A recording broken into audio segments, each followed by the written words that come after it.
Welcome to KPIS. Myself Manikanta. నిరంతర సాధన ప్రోగ్రాంలో భాగంగా ఆల్రెడీ మనం the most expected SA topics గురించి డిస్కస్ చేసుకున్నాం. ఫర్ ఎగ్జాంపుల్ కమ్యూనలిజం, మతతత్వం గురించి డిస్కస్ చేసుకున్నాం.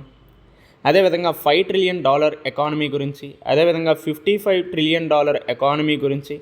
ఇది ఏపీ పర్స్పెక్టివ్లో కూడా చెప్పుకున్నాం, విజనాంధ్రాన్ని ఇంటర్లింక్ చేసుకొని చదవాలని. అదేవిధంగా తెలంగాణ పర్స్పెక్టివ్లో వరల్డ్ ట్రేడ్ ఆర్గనైజేషను $1 ట్రిలియన్ ఆర్థిక వ్యవస్థగా తెలంగాణ 2036కి ఏర్పడుతుందని చెప్పారు. సో ఈ విధంగా ఈ అంశాన్ని ఏ విధంగా చదువుకోవాలని చెప్పాం.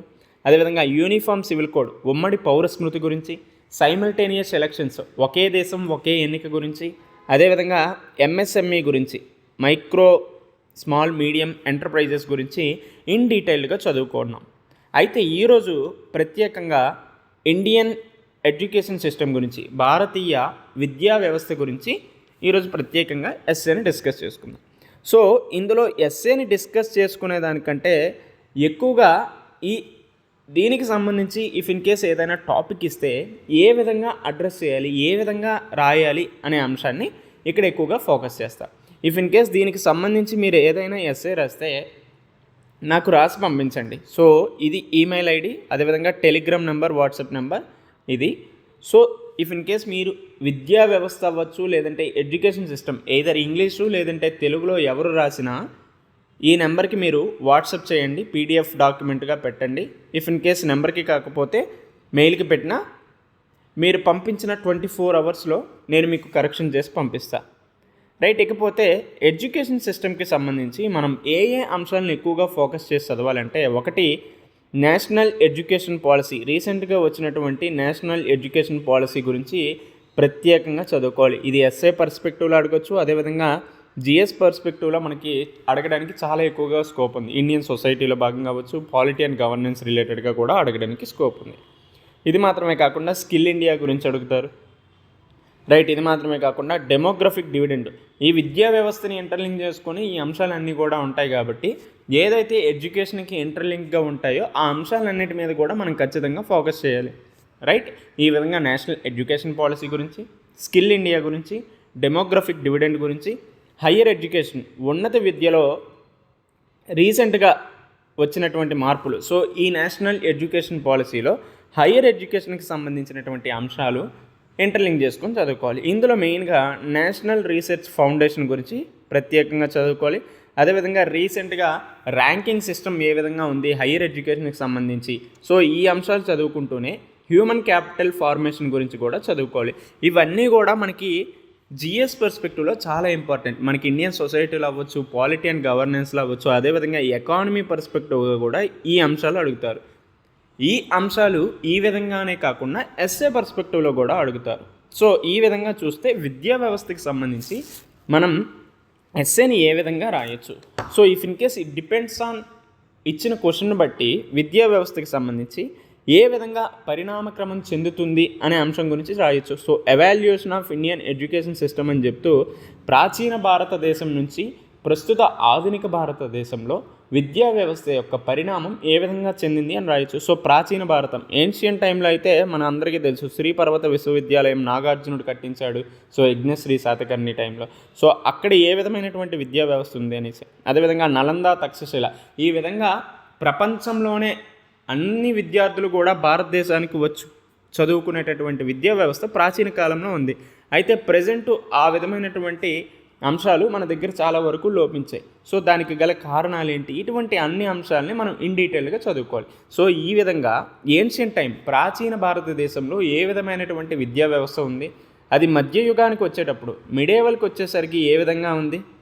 సో మిడేవల్ తర్వాత బ్రిటిష్ వారు 1600లో రావడం, ఆ తర్వాత అన్ని రంగాల్లో కూడా వీళ్ళ యొక్క ప్రమేయం ఉండటం వల్ల ఈవెన్ విద్యా వ్యవస్థలో కూడా వీళ్ళ యొక్క ఇంటర్ఫీరెన్స్ ఎక్కువైంది. సో ఈ విధంగా చూసుకుంటే బ్రిటిష్ వాళ్ళ ఇంటర్ఫీరెన్స్, బ్రిటిష్ సమయంలో భారత విద్యా వ్యవస్థ ఏ విధంగా ఉంది, అదేవిధంగా 1947 తర్వాత స్వాతంత్రం తర్వాత భారతదేశంలో విద్యా వ్యవస్థ ఏ విధంగా ఉంది. సో మేజర్గా 1947 నుంచి 2020 వరకు విద్యా వ్యవస్థ ఏ విధంగా ఉంది. 2020 తర్వాత, ఎందుకు 2020 తర్వాత అంటే కొత్తగా విద్యా విధానాన్ని తీసుకురావడం జరిగింది. ఈ విద్యా విధానం కొత్తగా తీసుకురావడం వల్ల ఏ విధమైనటువంటి ఎవాల్యుయేషన్ అవుతుంది అనే అంశాన్ని మనం చదువుకోవాలి. రైట్, ఈ విధంగా ఎవాల్యుయేషన్ చూసిన తర్వాత మెయిన్గా ఎప్పుడైనా ఎస్ఏలో if in case a SA ఇచ్చినా బ్రెయిన్ స్టార్మింగ్ అనేది ఖచ్చితంగా ఉండాలి. సో మనం ఎస్ఏలో ఏ అంశాలు రాయాలి అనే దాన్ని ముందుగానే మనం ఆలోచించి ఒక రఫ్ వర్క్ చేసుకోవాల్సిన అవసరం ఉంది. ఈ విధంగా బ్రెయిన్ స్టార్మింగ్కి ఈవెన్ మనకి 1 అవర్లో ఒక ఎస్ఏ రాయాలన్నా బ్రెయిన్ స్టార్మింగ్కి 10 మినిట్స్ వరకు టైం పెట్టుకోండి. సో ఈ 10 మినిట్స్లో ఏ అంశాలు ఏ విధంగా రాయాలి, ఒక క్రమ పద్ధతిలో ఏ విధంగా రాయాలి, అవన్నీ కూడా బ్రెయిన్ స్టార్మింగ్ చేస్తే మనం ఈజీగా ఎస్ఏని 50 మినిట్స్లో రాయొచ్చు. సో ఈ విధంగా ఎస్ఏ పర్స్పెక్టివ్లో ఎడ్యుకేషన్కి సంబంధించి ఏదైనా ఇస్తే ఏ విధంగా రాస్తామంటే దానికి సంబంధించిన డేటా, ఎడ్యుకేషన్కి సంబంధించిన ఏదైనా డేటా ఉందా, అదేవిధంగా ఇండియన్ ఎడ్యుకేషన్ సిస్టంలో ఉన్నటువంటి ఇష్యూస్, సమస్యల గురించి, ఇఫ్ ఇన్ కేసు ఎస్ఏకి సంబంధించినటువంటి కొటేషన్స్ లైక్ అబ్దుల్ కలాం గారు అవ్వచ్చు, మహాత్మా గాంధీజీ, డాక్టర్ భీమ్రావ్ అంబేద్కర్. సో ఈ విధంగా ఫిలసాఫర్స్ ఏవైనా కొటేషన్స్ ఇస్తే ఆ అంశాలను కూడా ఇక్కడ కోట్ చేయొచ్చు. అదేవిధంగా ప్రభుత్వం దీనికి ఏవైతే సమస్యలు ఉన్నాయో ఆ సమస్యలను అధిగమించడానికి అనేక సంస్కరణలు తీసుకొచ్చింది.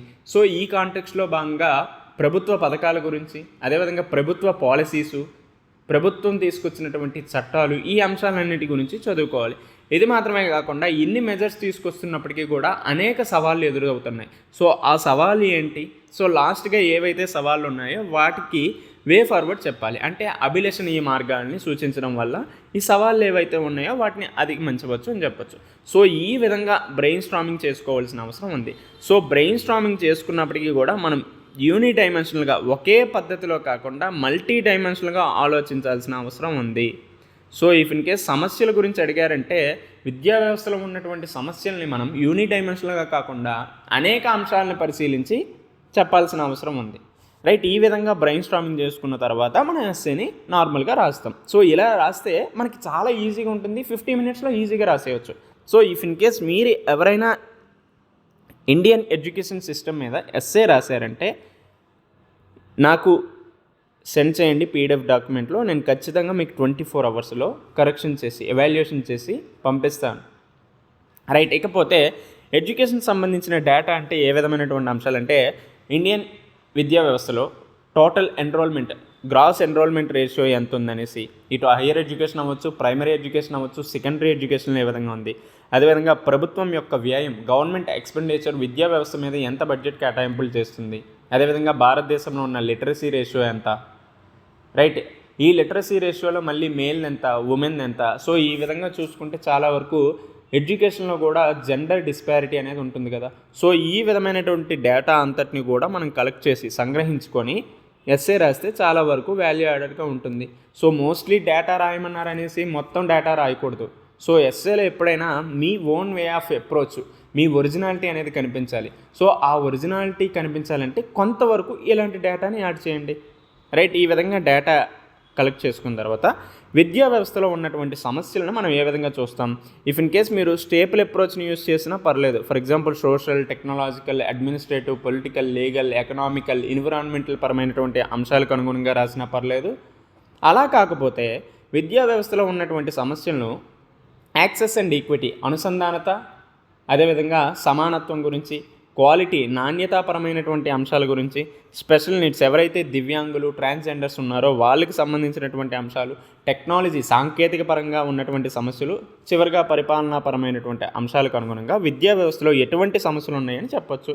సో ఈ విధంగా యాక్సెస్ అండ్ ఈక్విటీ అంశాన్ని చూసుకుంటే ఇటు పబ్లిక్, ప్రైవేట్కి సంబంధించి చాలా వరకు యాక్సెసిబిలిటీ అనేది డిఫరెన్సెస్ ఉన్నాయి. ఫర్ ఎగ్జాంపుల్ పబ్లిక్ అంటే ఇప్పుడు చాలా వరకు గవర్నమెంట్ స్కూల్స్కి, ప్రైవేట్ స్కూల్స్కి చాలా డిఫరెన్షియేషన్స్ ఉన్నాయి.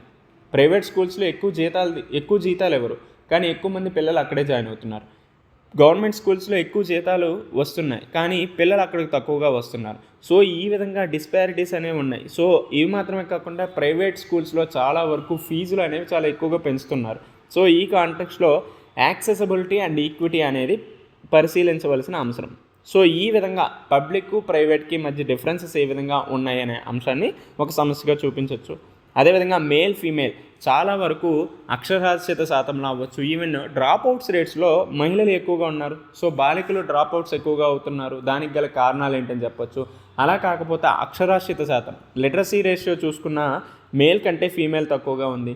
స్టెమ్ ఫీల్డ్స్లో ఉమెన్ యొక్క పర్సంటేజ్ తక్కువగా ఉంది. సైన్స్ అండ్ టెక్నాలజీ, ఇంజనీరింగ్, మ్యాథమెటిక్స్లో మహిళల యొక్క శాతం తక్కువ ఉంది. సో ఈ విధమైనటువంటి అంశాలను అనుగుణంగా కూడా మనం యాక్సెస్ అండ్ ఈక్విటీ ఒక సమస్యగా చెప్పొచ్చు. ఇది మాత్రమే కాకుండా regional disparity, for example south Indian స్టేట్స్లో చాలా వరకు లిటరసీ రేషియో ఎక్కువగా ఉన్నప్పటికీ కూడా ఇటు బీహార్, ఉత్తరప్రదేశ్లో చాలా వరకు విద్యా వ్యవస్థలో వెనుకబాటుతనం అనేది ఉంది. సో ఈ విధంగా చూసుకుంటే రీజనల్ డిస్పారిటీస్ కూడా చాలా వరకు ఉన్నాయని చెప్పుకోవచ్చు. రైట్, ఈ విధంగా యాక్సెస్ అండ్ ఈక్విటీ అనే అంశాన్ని పరిశీలించిన తర్వాత క్వాలిటీ పరంగా ఎటువంటి సమస్యలు ఉన్నాయి, సో నాణ్యతా పరంగా ఎటువంటి సమస్యలు ఉన్నాయని చూస్తే, సో మేజర్గా ఇప్పుడు మనం చాలా ఈవెన్ ఎస్ఆర్ రిపోర్ట్లో class 5th student still class 2nd student చదివినటువంటి పుస్తకాలను కూడా చదువుకోలేకపోతున్నారంటే మన విద్యా వ్యవస్థ ఏ విధంగా నాణ్యతాపరమైనటువంటి అంశాలు ఉన్నాయో అర్థమవుతుంది కదా. ఇది మాత్రమే కాకుండా మన ఇండియన్ ఎడ్యుకేషన్ సిస్టమ్ అనేది ఎగ్జామ్ ఓరియంటెడ్గానే తయారవుతుంది. సో ఈ విధంగా రూట్ లెర్నింగ్, బట్టి పట్టి విధానమే ఎక్కువగా ఉంది. సో ఇక్కడ ప్రాపర్గా ఎటువంటి ఇది కూడా ఉండటం లేదు. సో విద్య యొక్క ప్రాముఖ్యత గురించి తెలిపేటట్టు విద్యా వ్యవస్థ ఉండడం లేదు. సో ఎప్పుడు చూసినా బట్టి పట్టే పద్ధతే, అక్కడ నీకు సబ్జెక్టు వచ్చే విధంగా ఎవ్వరూ కూడా చెప్పడం లేదు. ఈ విధమైనటువంటి నాణ్యతా లోపాలు ఉండటం ప్రధానమైనటువంటి లోపంగా చెప్పచ్చు. ఇది మాత్రమే కాకుండా గవర్నెన్స్, పరిపాలనా పరంగా చూసుకుంటే చాలా వరకు ఫండ్స్ అనేవి మిస్మేనేజ్మెంట్ అవుతున్నాయి. స్టిల్ 3% ఆఫ్ బడ్జెట్ కేటాయింపులు, జీడిపిలో 3% ఆఫ్ బడ్జెట్ కేటాయింపులే విద్యా వ్యవస్థకు ఉన్నప్పటికీ కూడా ఆ ఫండ్స్ కూడా మిస్మేనేజ్ అవుతున్నాయి, చాలా వరకు పక్కదారి పడుతున్నాయి. అందులో కరప్షన్ అనేది కూడా చాలా ఎక్కువగా ఉంది.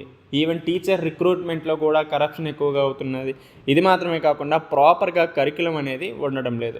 సో ఈ కరికులం ఉండకపోవడం వల్ల కూడా విద్యా వ్యవస్థలో చాలా వెనుకబాటుతనం ఉందని చెప్పుకోవచ్చు. ఇది మాత్రమే కాకుండా టెక్నాలజీ పరంగా చూసుకుంటే రాబోయే యుగం ఏదైతే ఉందో IR 4.0, ఇక్కడ ఖచ్చితంగా డిజిటల్కి చాలా ప్రాముఖ్యత ఉంది. సో ఈ యుగాన్ని డిజిటల్ యుగంగా కూడా మనం చెప్పుకుంటాం కాబట్టి మన భారతదేశంలో చాలా వరకు డిజిటల్ లిటరసీ అనేది తక్కువగా ఉంది.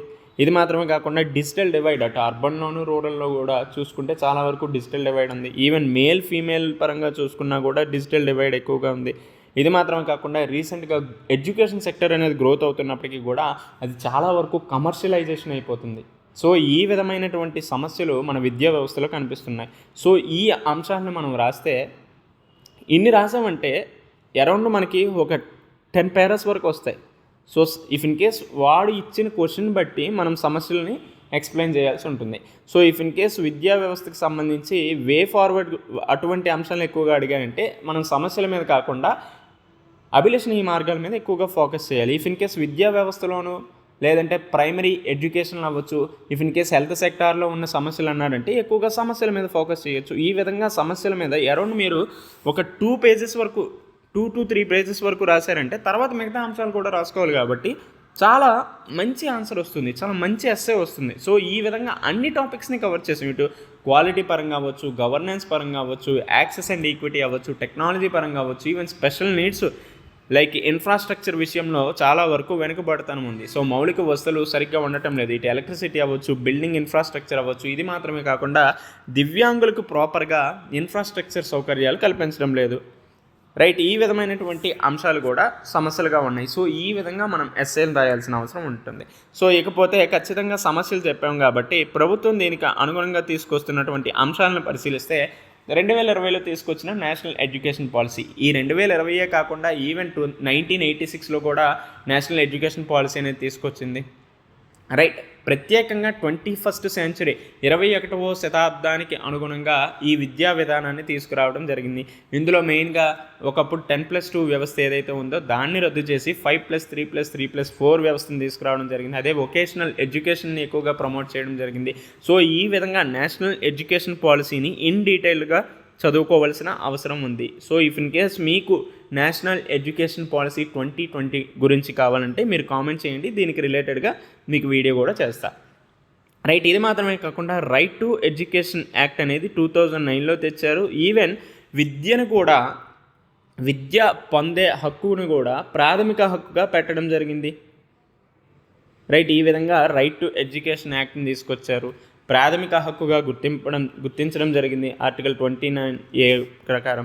ఇది మాత్రమే కాకుండా PM శ్రీ ప్రకారము ఇన్ఫ్రాస్ట్రక్చర్ని అభివృద్ధి చేసే పరమైనటువంటి సౌకర్యాలను కూడా తీసుకొచ్చారు. అదేవిధంగా ఈక్విటీకి విద్యా వ్యవస్థలో సమానత్వాన్ని తీసుకురావాలనే ఉద్దేశంతో వల్నరబుల్ సెక్షన్స్ ఎవరైతే ఉన్నారో వాళ్ళకి కూడా విద్యా సౌకర్యాలు అందించాలి అనే ఉద్దేశంతో ఏకలవ్య స్కూల్స్ని తీసుకొచ్చారు. అదేవిధంగా పిఎం ఈ విద్య ఆన్లైన్ ఎడ్యుకేషన్కి అనుగుణంగా పిఎం ఈ విద్యను తీసుకురావడం జరిగింది. అదేవిధంగా విద్యార్థుల్లో ఇన్నోవేషన్ సృజనాత్మకతను పెంపొందించే విధంగా అటల్ టింకరింగ్ ల్యాబ్స్ ఇటువంటి వ్యవస్థలన్నింటినీ కూడా తీసుకొచ్చి చాలా వరకు విద్యా వ్యవస్థలో ఉన్నటువంటి సమస్యలను రూపుమాపడం జరుగుతుంది. సో ఈ విధంగా సమస్యలు రాసిన తర్వాత గవర్నమెంట్ మెజర్స్ రాసేవి. ఇది రాసిన తర్వాత ప్రభుత్వం చాలా అంశాలు తీసుకొస్తున్నప్పటికీ కూడా అనేక సవాళ్ళు ఉన్నాయి అనే అంశాన్ని కూడా మనం డిస్కస్ చేస్తే మన యొక్క ఎస్సే అనేది ఎలాబరేటివ్గా ఉంటుంది. ఈవెన్ రాయడానికి కూడా ఎక్కువగా స్కోప్ ఉంటుంది. సో ఈ విధంగా మల్టీ డైమెన్షనల్గా రాయాల్సిన అవసరం ఉంది. సో ఏ విధమైనటువంటి సవాళ్ళు ఉన్నాయంటే చాలా వరకు గవర్నమెంట్ ఎక్స్పెండిచర్ అనేది సరిపోవట్లేదు. ఇప్పుడైతే 3% జీడిపి అనేది బడ్జెట్ కేటాయింపులు జరుగుతున్నాయి. సో దీన్ని ఖచ్చితంగా నేషనల్ ఎడ్యుకేషన్ పాలసీలో చెప్పినట్టు 6%కి పెంచాల్సిన అవసరం ఉంది. ఈ విధంగా గవర్నమెంట్ ఎక్స్పెండిచర్ అనేది చాలా వరకు తక్కువగా ఉంది. ఇఫ్ ఇన్ కేస్ ఉన్నప్పటికీ కూడా చాలా వరకు మిస్అప్రోప్రియేషన్ అవుతుంది. ఇది మాత్రమే కాకుండా ఈవెన్ మంచి మంచి పాలసీస్ మంచి చట్టాలు తీసుకొస్తున్నప్పటికీ కూడా వాటి యొక్క అమలు ఏదైతే ఉందో అది అంత సరిగ్గా జరగడం లేదు. ఇది మాత్రమే కాకుండా ప్రాపర్గా 21st సెంచరీ 21వ శతాబ్దానికి అనుగుణంగా కరికులం అనేది కూడా ఏర్పాటు చేయడం జరగట్లేదు. ఇది మాత్రమే కాకుండా స్కిల్ అనేవి మిస్ మ్యాచ్ అవుతున్నాయి. సో అకాడమీ ఇచ్చే అంశాలు వేరు, ఇండస్ట్రీకి కావలసినటువంటి సౌకర్యాలు వేరు. ఈ విధంగా ఇండస్ట్రీ అకాడమీ లింకేజెస్లో కూడా చాలా వరకు మిస్ మ్యాచెస్ అవుతున్నాయి. రైట్. ఇది మాత్రమే కాకుండా మోస్ట్లీ ఎడ్యుకేషన్ ఇన్స్టిట్యూషన్స్ అన్నీ కూడా ర్యాంక్స్ మీద ఫోకస్ చేస్తున్నాయి, రూట్ లెర్నింగ్ మీదే ఫోకస్ చేస్తున్నాయి. సో అక్కడ ప్రాపర్గా నాలెడ్జ్ కోసం అవ్వచ్చు, లేదంటే రీసెర్చ్ అండ్ డెవలప్మెంట్ని పెంపొందించాలి అనే ఉద్దేశంతో ఏ విద్యా వ్యవస్థలు కూడా పనిచేయట్లేదు. ఇది మాత్రమే కాకుండా టీచర్స్కి ప్రాపర్ ట్రైనింగ్ లేదు, చాలా వరకు వేకెన్సీస్ ఉన్నాయి, అపాయింట్మెంట్స్లో కరప్షన్ ఉండటం, limited spending research and development మీద, అదేవిధంగా ప్రైవేట్ ట్యూషన్స్ ఇవి కూడా పెరిగిపోవడము ప్రధానమైనటువంటి ఛాలెంజెస్గా చెప్పుకోవచ్చు. సో ఈ విధంగా నేను ఒక్కొక్క అంశాన్ని చెప్పినప్పటికీ కూడా మీరు రాసేటప్పుడు ఎస్సేలో ఖచ్చితంగా పారా పాయింట్లోనే రాయాలి. సో పారాస్లో ఎవరైతే రాస్తారో వాళ్ళకే మంచి స్కోర్ వస్తుంది. ఇఫ్ ఇన్ కేస్ పాయింట్స్ పరంగా రాశారంటే మీకు మంచి స్కోర్ రాకపోవడమే కాదు, ఈవెన్ మీకు చాలా తక్కువ వస్తాయి. ఈవెన్ మీరు ఎంత బాగా రాసినా కూడా 15 to 20 మార్క్సే ఉండిపోతాయి పాయింట్స్లో రాస్తే. ఇఫ్ ఇన్ కేసు ఎస్సేని మీరు ఎఫెక్టివ్గా రాయాలంటే పారాస్లో రాయాలి. ఆ పారాస్ కూడా పెద్ద పెద్ద పారాస్ కాకుండా అరౌండ్ 4 to 5 to 6 లైన్స్లోనే రాసేసి మీరు ముగించండి. సో ఈ విధంగా రాస్తే చాలా మంచి ఇంపాక్ట్ అనేది ఎగ్జామినర్ మీద కనిపిస్తుంది. రైట్. ఈ విధంగా సమస్యలు, సవాళ్ళు ఇటువంటి అన్ని అంశాలు చెప్పిన తర్వాత లాస్ట్గా వే ఫార్వర్డ్ చెప్పాల్సిన అవసరం ఉంది. సో ఈ వే ఫార్వర్డ్లోనే మీరు ఏంటి అనేది ఎగ్జామినర్కి అర్థమవుతుంది. కాబట్టి దీన్ని ఎంత బాగా రాస్తే అంత మంచిగా ఉంటుంది మీ మార్క్స్ కూడా. రైట్. ఈ విధంగా వే ఫార్వర్డ్ చూసుకుంటే ఏదైతే నేషనల్ ఎడ్యుకేషన్ పాలసీ 2020 ఉందో దాన్ని ఇంప్లిమెంట్ చేయాల్సిన అవసరం ఉంది. డిజిటల్ డివైడ్ని తగ్గించాలి, డిజిటల్ అంతరాలను తగ్గించాలి, అర్బన్ రూరల్లో విద్యా వ్యవస్థను తీసుకురావాలి. ఈ విధంగా యాక్సెస్ అవ్వచ్చు, ఈక్విటీ అనేది అందరికీ ఉండేటట్టు చూడాలి. రీసెర్చ్ అండ్ డెవలప్మెంట్ మీద ప్రాపర్గా ఇది చేయాలి, కరికులాన్ని డెవలప్ చేయాల్సిన అవసరం ఉంది. సో ఈ విధంగా వే ఫార్వర్డ్ని ఇటు ప్రభుత్వం తీసుకొస్తున్నటువంటి అంశాలకు అనుగుణంగానే చెప్తూనే మీరు అనుకున్నటువంటి అంశాలు కూడా రాస్తే చాలా బాగుంటుంది. ఎస్సే అనేది మీ ఒరిజినాలిటీని తెలియజేస్తుంది కాబట్టి మీరు ఏ అంశాలను రాసినా పర్లేదు. సో మీరు ఎటువంటి సిగ్గు లేకుండా మంచిగా రాయండి, మీకు మంచి మార్క్స్ వస్తాయి. మీ యొక్క థాట్స్ అనేవి ఎస్సేలో పెడితే మీరు ఎంత మంచిగా వివరిస్తే అంత మంచి మార్క్స్ వస్తాయి. సో ఇక్కడ ఇది రాస్తే ఎగ్జామినర్ ఏమనుకుంటాడో అని ఆలోచించకుండా మీ యొక్క థాట్స్ని పెట్టడానికి ప్రయత్నించండి. రైట్. ఈ విధంగా మనం రాసిన తర్వాత దీనికి సంబంధించి ఎస్సేకి సంబంధించి కొటేషన్స్ని మనం చూద్దాం. సో మోస్ట్లీ మీకు ఆల్రెడీ చెప్పినట్టే మహాత్మా గాంధీజీ గురించి అవ్వచ్చు, అదేవిధంగా అబ్దుల్ కలాం గారి గురించి, డాక్టర్ అంబేద్కర్ గారి గురించి, ఈవెన్ అబ్రహాం లింకన్ గురించి. రైట్. ఈయన మాత్రమే కాకుండా మార్టిన్ లూథర్ కింగ్ గురించి, right, Graham Bell, Thomas Alva Edison అవ్వచ్చు, ఆల్బర్ట్ ఐన్స్టీన్. వీళ్ళు చాలా వరకు విద్య మీద, ఎడ్యుకేషన్ సెక్టార్ మీద, ఎడ్యుకేషన్ సిస్టమ్ మీద చాలా వరకు కోట్ చేయడం జరిగింది. సో వీళ్ళు ఏ ఏ అంశాల గురించి ఎక్కువగా కోట్ చేశారో ఆ అంశాలని మీరు ఎగ్జామ్లో ఒక క్రమ పద్ధతిలో, సో మీ దగ్గర కొటేషన్స్ ఉన్నాయి కదా అనేసి నచ్చినట్టు వాడకుండా ఎక్కడైతే అవసరం ఉంటాయో అక్కడ మీరు కొటేషన్స్ పెట్టారంటే మీకు 30 వచ్చే మార్క్స్ దగ్గర 32 మార్క్స్ వస్తాయి. రైట్. ఈ విధంగా ఈవెన్ మీరు ఈ కొటేషన్స్ కాకపోయినా ఇఫ్ ఇన్ కేస్ మీరు ఎగ్జామ్లో మీకు ఏదైనా మూవీస్కి సంబంధించిన అంశాలు, మూవీస్లో చాలా వరకు విద్యా వ్యవస్థలో చెప్పినటువంటి డైలాగ్స్ గురించి మీకు గుర్తొచ్చినా రాయండి. ఫర్ ఎగ్జాంపుల్ సార్ మూవీలో ధనుష్ చెప్తాడు, సో విద్య యొక్క ప్రాముఖ్యత గురించి చెప్తూ అబ్దుల్ కలాం గారిని ఎగ్జాంపుల్గా చెప్పి, సో ఆ అంశాలను కూడా మనం ఈజీగా రాయొచ్చు. ఇది మాత్రమే కాకుండా నెల్సన్ మండేలా చెప్పిన కొటేషన్స్ అవ్వచ్చు, Thomas Alva Edison, Abdul Kalam, Gandhiji గారు ఏం చెప్పారు, if you want to reach the real peace in this world we should start educating children. So ఈ విధంగా విద్య యొక్క ప్రాముఖ్యత గురించి గాంధీజీ గారు చెప్పడం జరిగింది. సో ఈ విధంగా ఎడ్యుకేటింగ్ చిల్డ్రన్ అనేసి అన్నారు కాబట్టి మనం ఇటువంటి అంశాలను నిపుణ్ భారత్ పథకాన్ని మనం ఎగ్జాంపుల్గా చెప్పొచ్చు. రైట్. అదేవిధంగా ఆల్బర్ట్ ఐన్స్టీన్ గారు చెప్పినటువంటి అంశం చూస్తే education is not the learning of facts. So విద్య అంటే కేవలం ఫ్యాక్ట్స్ని గుర్తుపెట్టుకోవడమే కాదు, but the training of the mind to thinks. So ఈ విధంగా ఆలోచనను పెంచేటట్టుగానే విద్యా వ్యవస్థ ఉండాలి, కానీ కేవలం ఫ్యాక్ట్స్ అవ్వచ్చు, డేటాను గుర్తుపెట్టుకోవడమే విద్య కాదు అనేసి ఆల్బర్ట్ ఐన్స్టీన్ చెప్పడం జరిగింది. సో ఈ విధంగా విద్యకు సంబంధించి, ఎడ్యుకేషన్కి సంబంధించి కొటేషన్స్ని మనం మెయిన్స్ పర్స్పెక్టివ్లో రాయాల్సిన అవసరం ఎంతైనా ఉంది. సో ఇఫ్ ఇన్ కేస్ మీకు గుర్తు లేదంటే ఫైన్, బట్ గుర్తు పెట్టుకొని రాయండి. చెప్తున్నా, మీకు ఈజీగా 30 to 35 మార్క్స్ వస్తాయి. 30 to 35 మార్క్స్ ఒక ఎస్ఏలో వచ్చాయంటే మీకు ఖచ్చితంగా ర్యాంక్ వస్తుంది. రైట్. ఈ విధంగా స్వామి వివేకానంద గారు చెప్పిన quotations, for example education is the manifestation of perfection already in men. అదేవిధంగా the object of education is to prepare the young to educate themselves throughout thy lives. Right. అదేవిధంగా Robert ఈలే అవ్వచ్చు, Roosevelt గారు చెప్పింది, స్వామి వివేకానంద గారు చెప్పింది. So ఈ విధంగా ఎడ్యుకేషన్ సెక్టార్కి సంబంధించినటువంటి కొటేషన్స్ని మనం చదువుకుంటాం. ఐ హోప్ మీ అందరికీ విద్యా వ్యవస్థకి సంబంధించి, భారతీయ విద్యా వ్యవస్థకి సంబంధించి ఎస్ఏ ఏ విధంగా రాయాలి అనే అంశం మీకు అర్థమైంది అనుకుంటున్నా. సో దీనికి సంబంధించి మీరు కూర్చొని 1 అవర్లో, 1 అవర్ కంటే ఎక్కువ తీసుకోవద్దు, 1 అవర్లో ఎస్ఏ రాయండి.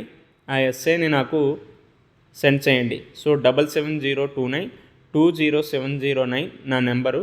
ఈవెన్ మీరు వాట్సాప్ చేసినా లేకపోతే టెలిగ్రామ్లో పీడిఎఫ్ డాక్యుమెంట్ పంపించినా నేను వితిన్ 24 అవర్స్లో మీకు సెండ్ చేస్తాను. సో ఐ హోప్ మీ అందరూ రాస్తారని అనుకుంటున్నా. సో మళ్ళీ రేపు ఇదే సమయానికి ఇంకొక ఎస్ఏతో అవ్వచ్చు, లేదంటే ఇంకొక సమాధానంతో కలుసుకుందాం. Until then take care, bye.